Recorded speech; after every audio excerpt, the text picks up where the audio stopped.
Could you actually retire on just $2,000 a month? Not survive. Not live on instant noodles in a room with no air conditioning. I mean, live a reasonably comfortable retirement where you have a roof over your head, decent food, transportation, healthcare, and maybe even enough left over to enjoy yourself once in a while. For millions of Americans, this isn't just an interesting question. It's very close to reality. The average Social Security retirement benefit in early 2026 is only a little over $2,000 per month. So today, we're going to build an actual $2,000 retirement budget and find out where it works, where it doesn't, and what you would probably have to change to make it possible. And some of the answers may surprise you. Welcome to Passports and Pathways, where we look at affordable retirement, relocation, living abroad, housing, healthcare, and how to make your money go further after 50. If those are the kinds of decisions you're facing, subscribe to the channel because we're going to be comparing real retirement budgets and destinations every week. Now, before we start, one important point. This is not a financial plan for every person. Your housing, healthcare, debt, taxes, transportation, and family situation can completely change the numbers. But a $2,000 monthly budget gives us an excellent starting point. So let's see what happens. Imagine that $2,000 hits your account on the first of every month. That's it. No job income, no large pension, no huge investment account you're drawing from every month.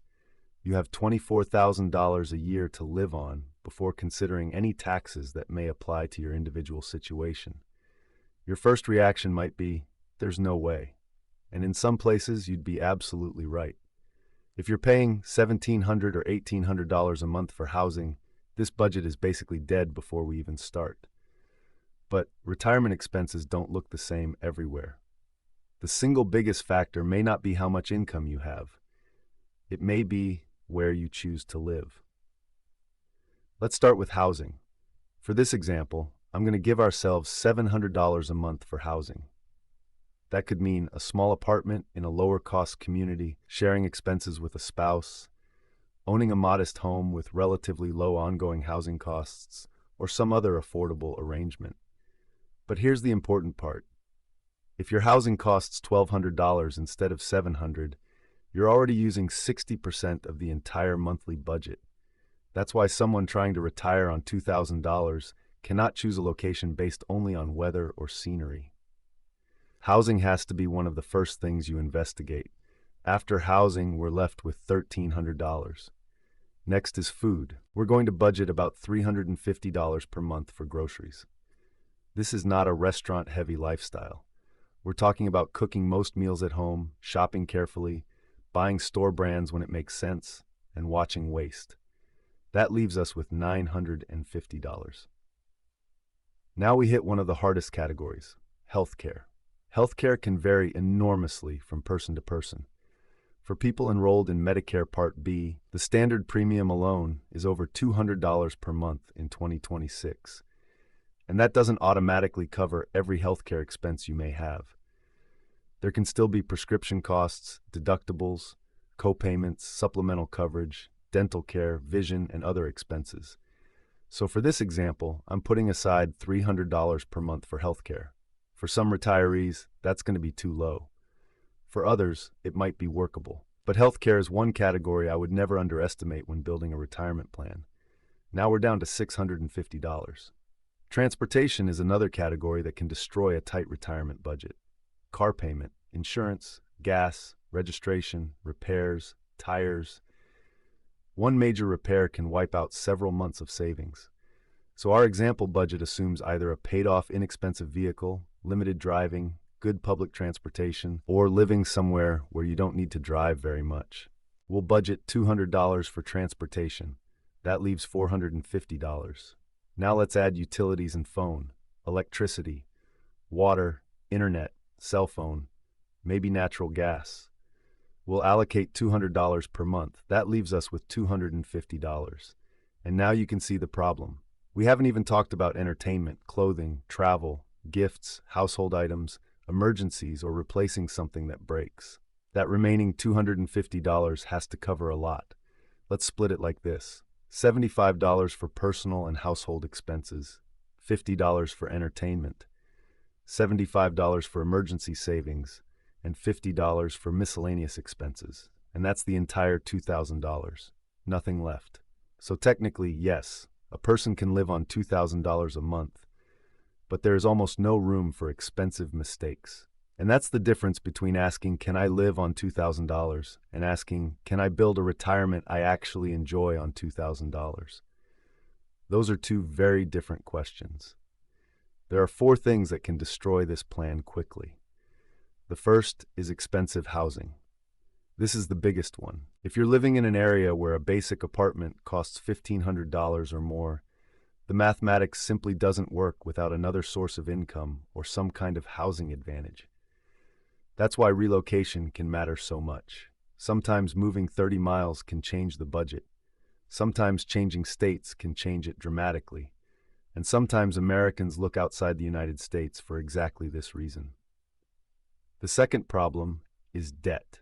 If you enter retirement with a $500 car payment, $300 in credit card payments, and a large mortgage, then you don't really have a $2,000 retirement budget. You have $2,000 in income with hundreds or thousands of dollars already spoken for. Debt reduction before retirement can therefore be just as important as increasing retirement income. The third problem is healthcare. A healthy 62-year-old and a 75-year-old with multiple prescriptions can have completely different monthly expenses.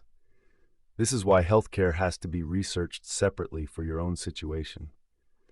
Never choose a retirement destination based on cheap rent alone. Ask yourself, what doctors are available? What hospitals are nearby? What insurance will I have? What will my prescriptions cost? And how far do I have to travel for specialized care? The fourth problem is having no emergency fund. This may be the most dangerous mistake. Your air conditioner dies. Your car needs a transmission. You need emergency dental work. You have to fly across the country because of a family emergency. A budget that works perfectly every month can collapse from one unexpected $2,000 expense. So if you're thinking about retiring on a limited monthly income, I'd want an emergency fund sitting outside the normal monthly budget. Now here's where this gets much more interesting. There are several ways to improve the numbers without necessarily earning more money. The first is lowering housing costs. Instead of asking, where do I want to retire? Ask, where can I get acceptable housing for $600 to $800 a month? That's a completely different search. Affordable smaller cities, rural communities, and some international destinations can dramatically change the equation. The second is becoming less car dependent. A community where you can walk to groceries, use affordable public transportation, or rely less on a personal vehicle can save hundreds of dollars a month. That may be one reason to compare transportation before choosing a retirement location. The third is cooking more at home. Food is one of the categories where you still have some control. Eating out several times a week can blow through a tight monthly food budget very quickly. That doesn't mean never going to a restaurant. It means deciding ahead of time how much money goes toward it. The fourth is something sometimes called geographic arbitrage. That's a complicated term for a very simple idea. You receive your income from a relatively wealthy country while living somewhere your money buys more. For some retirees, that means moving from an expensive U.S. city to a cheaper state. For others, it can mean Mexico, the Philippines, parts of Central America, Southeast Asia, or other destinations. But moving abroad adds new considerations: visas, healthcare, taxes, banking, currency exchange, language, distance from family, and immigration rules. So cheaper does not automatically mean better. Here's the distinction I think matters most. If you receive $2,000 a month but have a paid-off house, no debt, a reliable car, some savings, and manageable healthcare expenses, your life can look completely different from someone receiving the same $2,000 who has $1,300 in rent, a car payment, credit card debt, and no emergency savings. Same monthly income. Completely different retirement. That's why I wouldn't start retirement planning by asking, how much money do I get every month? I'd start with this question: what expenses will follow me into retirement? So let's put this into three simple scenarios. The first scenario is difficult. $2,000 a month, high-cost U.S. city, market rate apartment, vehicle payment, debt. This is going to be extremely difficult. The second scenario is workable, $2,000 a month, lower-cost U.S. community, affordable housing, paid-off vehicle, little or no consumer debt, careful spending. This can potentially work. It's not luxurious, but it can be stable. The third scenario is potentially comfortable, $2,000 a month, low housing costs, no debt, some savings, affordable transportation, and possibly a lower-cost retirement destination either in the United States or abroad. Now, the same $2,000 can stretch substantially further. So can you really retire on $2,000 a month? Yes, but the number alone doesn't decide whether it works. Your housing does, your healthcare does, your debt does, your transportation does, and most importantly, your location does. For someone trying to retire on a limited income, choosing where to live may be one of the biggest financial decisions they ever make. And that's exactly what we're going to explore on this channel. In the next video, we're going to take this one step further. Instead of asking whether $2,000 is enough, we're going to look at 10 places where a Social Security-sized retirement income can actually go much further.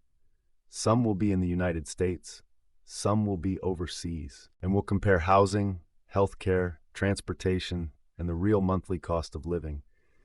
If you want to see that comparison, subscribe to Passports and Pathways and turn on notifications, and let me know in the comments. If you had exactly $2,000 every month in retirement, would you rather stay in the United States or consider moving abroad? Thanks for watching, and I'll see you on the next pathway.